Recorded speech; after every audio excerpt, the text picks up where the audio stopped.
A lot of big time news happened in football this week. It felt like we had to cram a lot of topics in together. But I think the biggest storyline right now, at least, is the situation going on in Jacksonville with Urban Meyer. Players are not respecting him. He was caught at his own bar with a younger woman, but he is married. So you can understand the dilemma.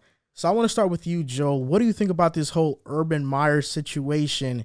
And we know the media all over, everybody's coming in with their hot takes. Fire this guy. He deserves to be fired. He's done. What's your take on it?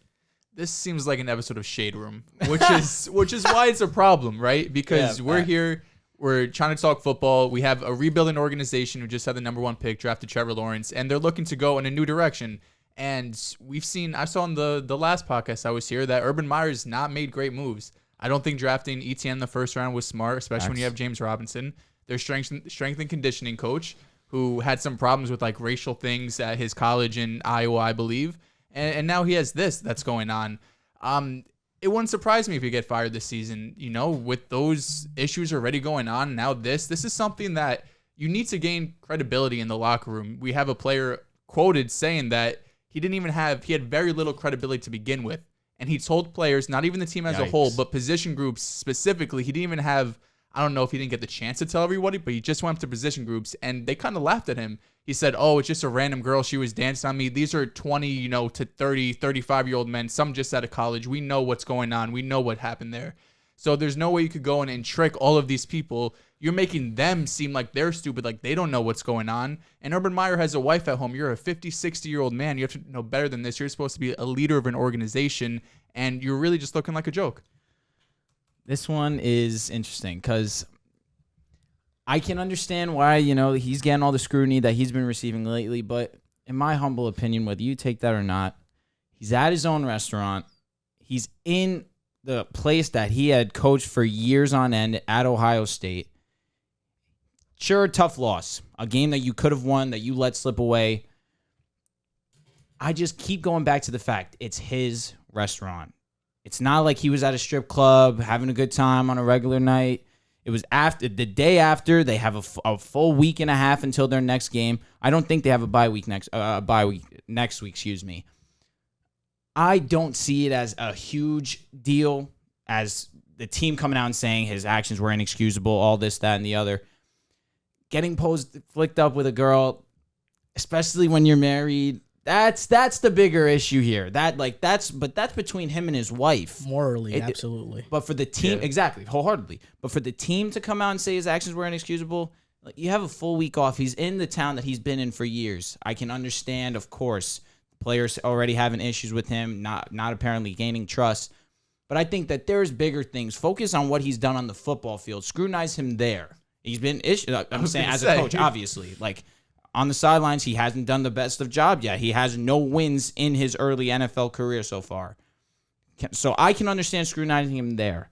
But in terms of this off the field, in his own restaurant again, I just think that there were other things that you could point to think, okay, he should be fired for this. Blowing a game that you're up 2 touchdowns, one that you easily should have in the bag, you let slip away. That's the bigger thing to me.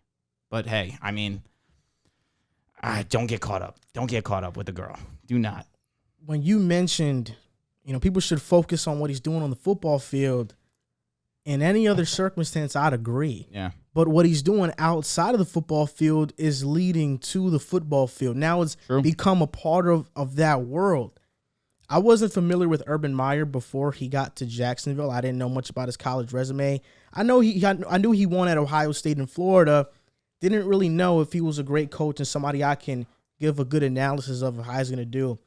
I give everybody second chances, and Urban Meyer's no different. I'm going to see how this plays out. I'm going to see if Urban Meyer learns from this, right? Because he lost the respect of his players. At least that's what the thread from Albert Breer told me on Twitter. And Shad Khan, the owner of the Jaguars, has put out a statement. And at the end there, he said, we believe he'll learn and grow from this.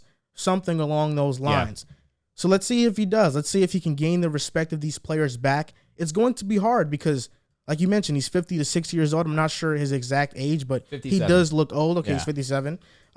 He's 57. Solid. Yeah, nah. Yeah, dude. And for you to have a young locker room and you do like the action, I don't think, at least in terms of the football team, is something that's a big deal. It's the fact that you ran away from addressing it. You have to be the bigger man. You're a coach. These young players looking to you for guidance and leadership. And if you can't show that, then these guys don't know if they can really trust you or not. So I think that's where he messed up. But he still has a chance to fix things. He's not fired right now. He's not going to be fired. At least we don't think so anytime soon. Maybe at the end of the year, but he has about 13 more games to prove himself. So let's see if he does. The biggest issue is he's not winning. If he's 4-0 and he's going out and doing this, sure, we're still going to look at it sideways, but at least you're winning. You know, you're doing something around the football field. There's no way you could lose your first 4 games. You're coming in, have a decent roster, especially there's a couple games in there you guys could have won, especially against the Bengals, like you mentioned, with the 2-touchdown lead. And like I said before, you have guys, this is a really young Jaguars team. You have guys who were just in college 2-3 years ago. You don't think these D1 athletes had girls on them while having a, quote, girlfriend or someone they're messing with? Facts. They know what's going on. You can't sit there and lie to them when it comes to girl. They probably know better than Urban Meyer. So the fact that he just straight up lies to them is the biggest issue. Going out is one thing and getting caught.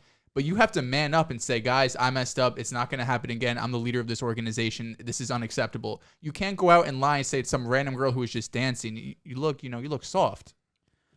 Not only do you look soft, you look like a liar as well. Like, you have, like, it's clear as day. He has a wife. This woman's on him. He's photographed.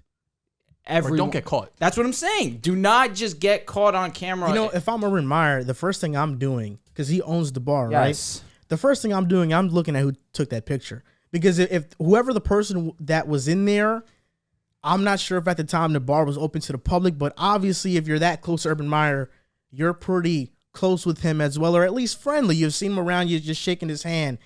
If I was Urban Meyer, I would be pissed off that somebody breached my trust. Exactly. Like that. But one thing, we go back to the original question. How long until he gets fired?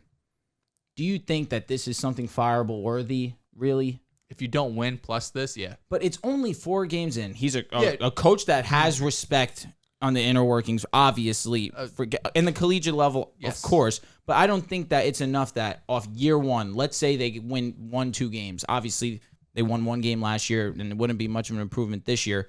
But do they really have a roster that's going to compete right now? Let's say you're going to already move off of him 1 year in without even really giving him a chance to develop the team. For Urban Meyer to get fired, he has to do these both things. Number 1, Trevor Lawrence has to get better down the line and play on a note at the end of the season that you're happy with. You're like, okay, this is why you drafted him number 1.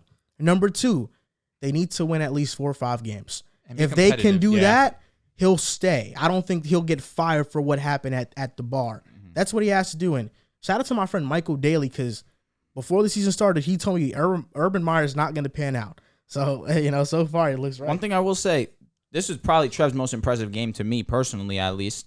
I mean, I wasn't here on the podcast last week, but it was impressive. Yeah. He definitely had a bunch of good plays. The way that he was running the read option, it definitely fooled the defense a few times. He actually gained some solid chemistry with Laviska, and you and I, for however many weeks now, have been thinking that Laviska was really going to take off this year. Hadn't really panned out until that last game. So, I mean, at least we're seeing strides in Trevor's game early on, although minor, at least ones that are noticeable. Yeah. You know what I thought was weird is that Shad Khan, the owner of the Jaguars, since he started owning them, they have been nothing but dysfunctional and a laughingstock. His son, Tony Khan, owns AEW and is running that promotion, and they're competing with the WWE. His son is making a wrestling brand compete with the biggest one, and Shad Khan can't figure out how to make the Jaguars functional. That's tough, though. It's just the Jags really don't have that many solid pieces to really contend. Of course, they went to the AFC Championship. They were an unbelievable Stephon Gilmore play away from going to the Super Bowl. Who knows what could have happened? That defense was really like that. The Blake Bortles extension stopped that. Fair enough. But at the same time, Blake Bortles did play to deserve that contract. You know what I'm saying? He had the 1 year, though. That's all I'm saying. But that's all I'm he saying. But I would argue, I think it was a lot of garbage time that made his stats. I remember really, fantasy. Exactly. Yeah. God bless him. That being said, he still played all right to fool to a degree that the Jaguars really could contend. Yeah, you could fool the Jaguars because they're Jaguars. For sure. But I mean, you look at the rest of everybody else. Why are you giving Blake Bortles No, the players all knew he wasn't good. I mean, I agree with that sentiment too, but at the same time, you had Jalen Ramsey, Calais Campbell. I want to say Miles Jack was on the squad that time too. Malik Jackson. They had a bunch of really solid. Had another great corner. AJ Boye. Boye. They had an amazing defense. That's really what got them to that point. I mean, that Steelers game, the defense really wasn't that big of a factor. And that's exactly why I will give him his credit there, because he had a really solid season overall. It's just that as it went on, Blake Bortles wasn't the guy. And what can you really do when you give, your supposed franchise guy bread and he doesn't pan out to what you guys thought? Joe Flacco, basically. I'll be honest. I think that hurts. I think that Mitch Trubisky showed more in his tenure with Chicago than Blake Bortles did in Jacksonville. Ooh, that's spicy. Mitch, I don't think had that statement win that Bortles did against the Steelers. But other than that, I think it's very close.